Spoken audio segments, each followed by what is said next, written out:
collab. Today we're collaborating, me and attorney John Faley, on the P visa. To get started, John, I'll give you the mic.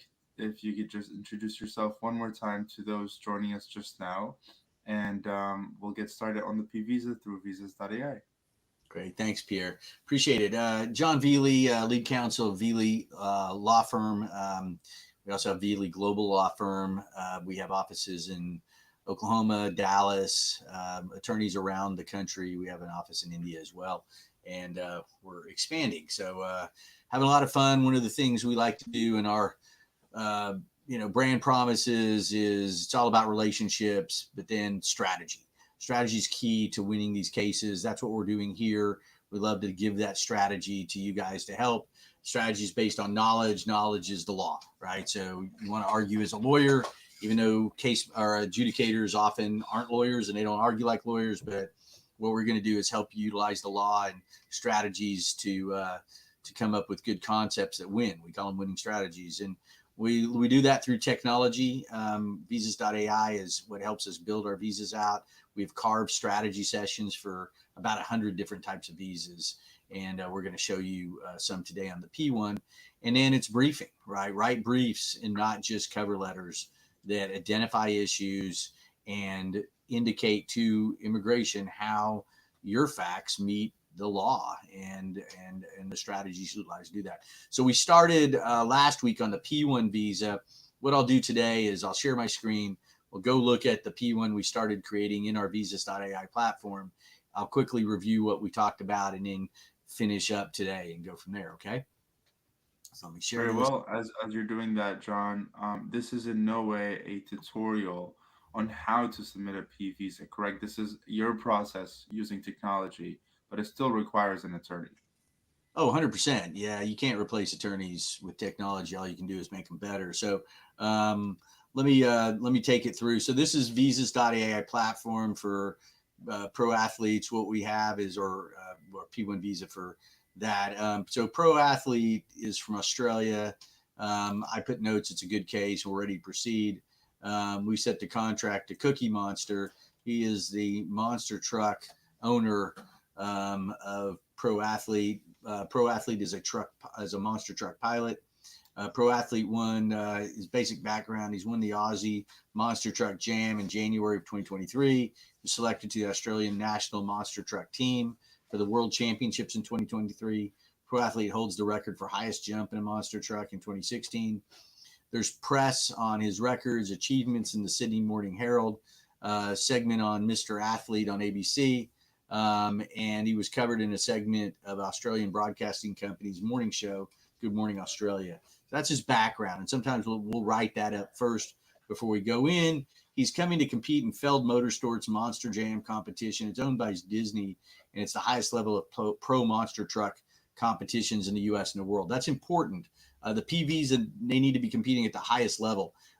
Minor leagues can get P visas only if they're affiliated with major leagues. So the New York Yankees minor league system would be able to get it. But the Can-Am competition, which is a minor league in baseball that's not affiliated with the major leagues, could not use the P visa. He has a 3-year itinerary to compete in the Monster Jam competitions. That's good. He could go up to 5 years on this, but we can only do as long as his contract's going to allow him to do it. So his would be 3.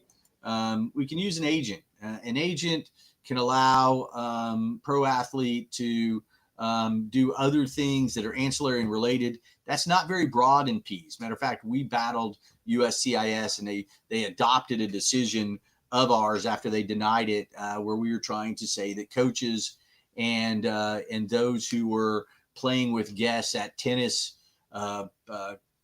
clubs were ancillary and related. I think that's the case. I think it could be litigated, but we didn't litigate that. And so you really want to stay exclusively in competition.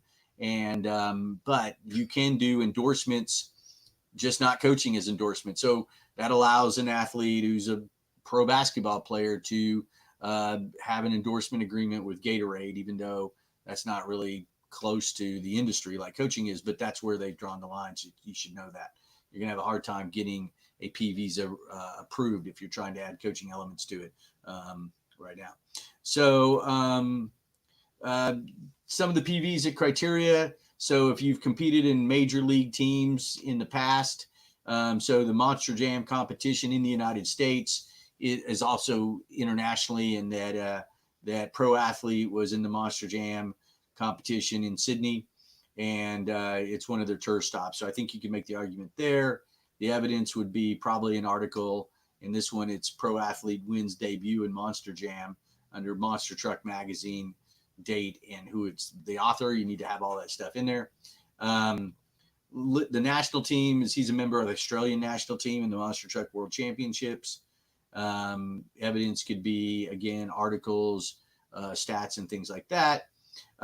Collegiate university teams that he competed in intercollegiate competition in the United States doesn't exist in Monster Truck, so he doesn't have that. And so there's no evidence there. We talked about his sponsor being Ford Motor Company, Feld Motor Goods, and others could be there. But let's go back into the things. If he's ranked in the Monster Truck rankings internationally, those count. We put please obtain proof. So typically the Monster Truck World Rankings would be a link on a website that would show that. And any honors. So the fact he won the Australian Jam.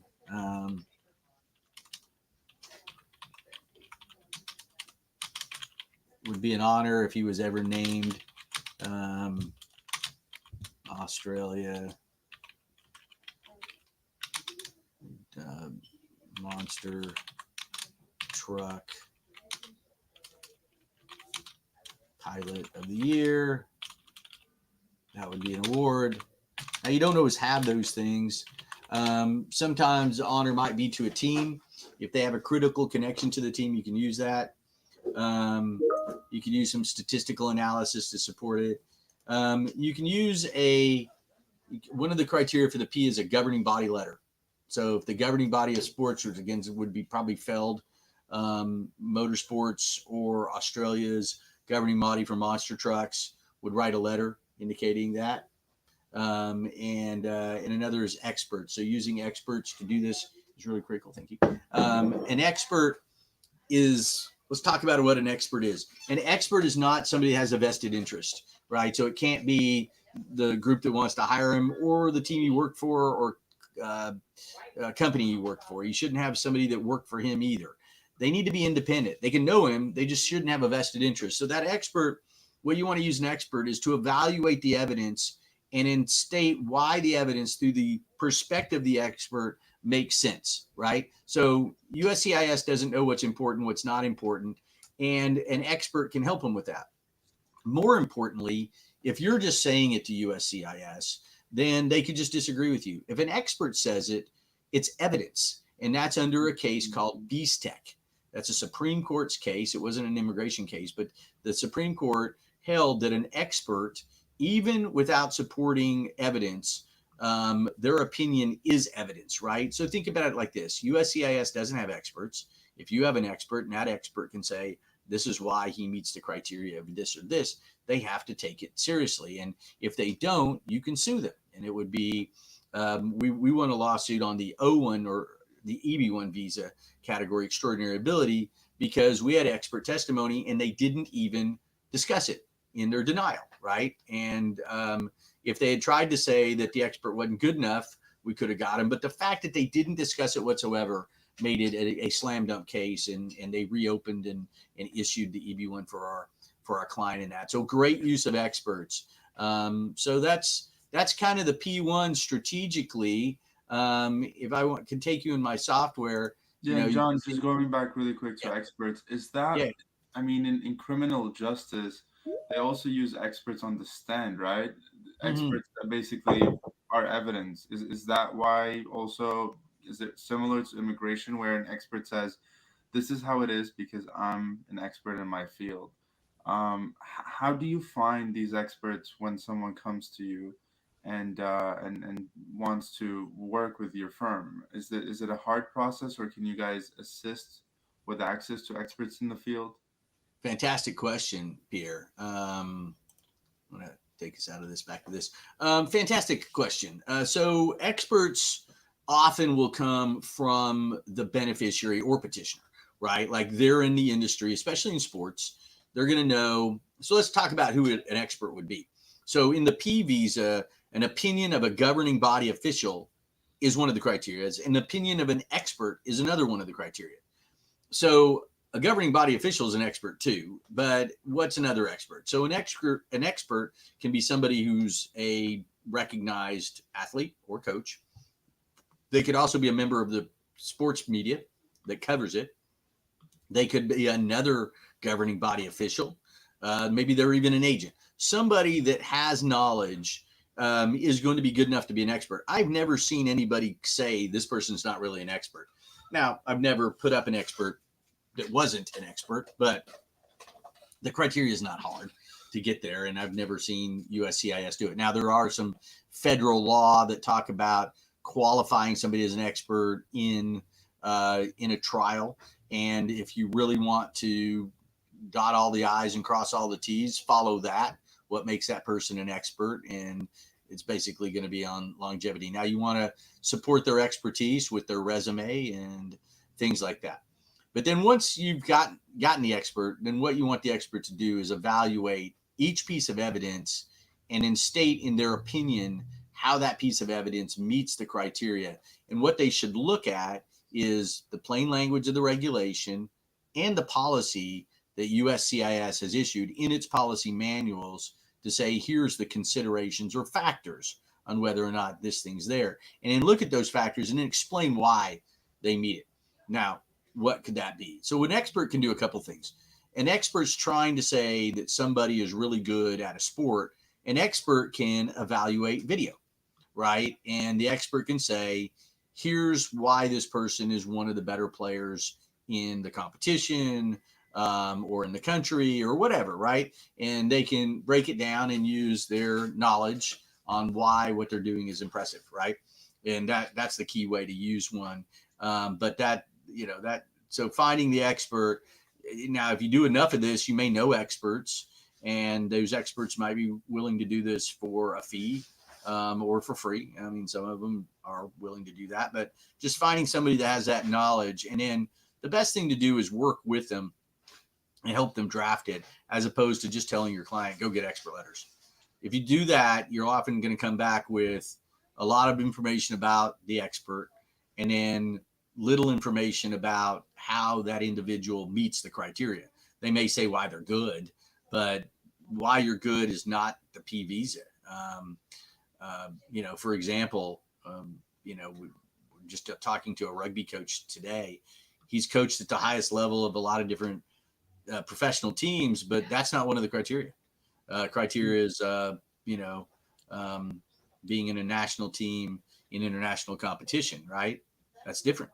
An expert opinion. Well, okay, what's the expert opinion need to say? So, think about that. Really know the regulations, look at the policy, and have the expert look at the evidence and support it in how, with their opinion and their perspective, it meets the criteria. Give them something special. Don't just say an award's an award. This award's a good award or a very impressive award because it's limited to these people. Here's some background on how hard it is to do that. Some things like that. What would an expert know that the adjudicator themselves can't tell by just looking at it? Excellent. Thank you, John. So we do have about 8 minutes left in today's collab webinar. I think if we could give as much value in this second chapter of the P visa, where would you like to go?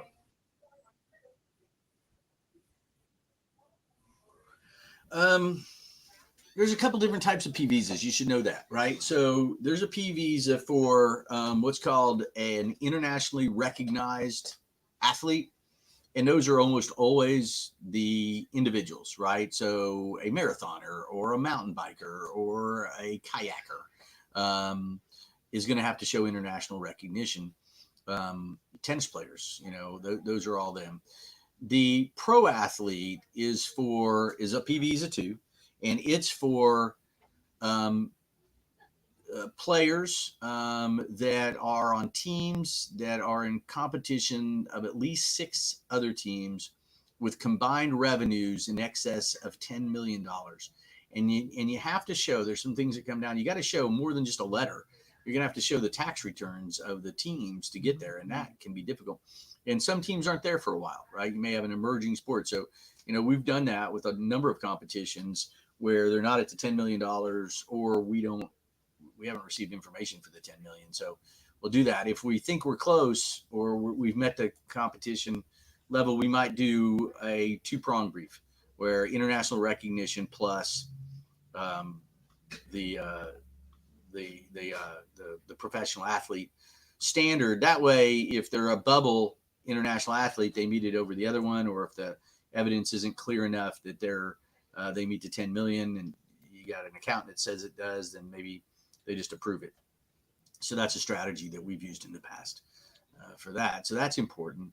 I talked a little bit about the agent-based petition, right? So an agent is available for O's and P's, and we've done that a lot, right? So that way, and they can have these other streams of income if they're being endorsement deals really for the P. For the O, it can include coaching. It can include other things that are in the industry a little bit broader.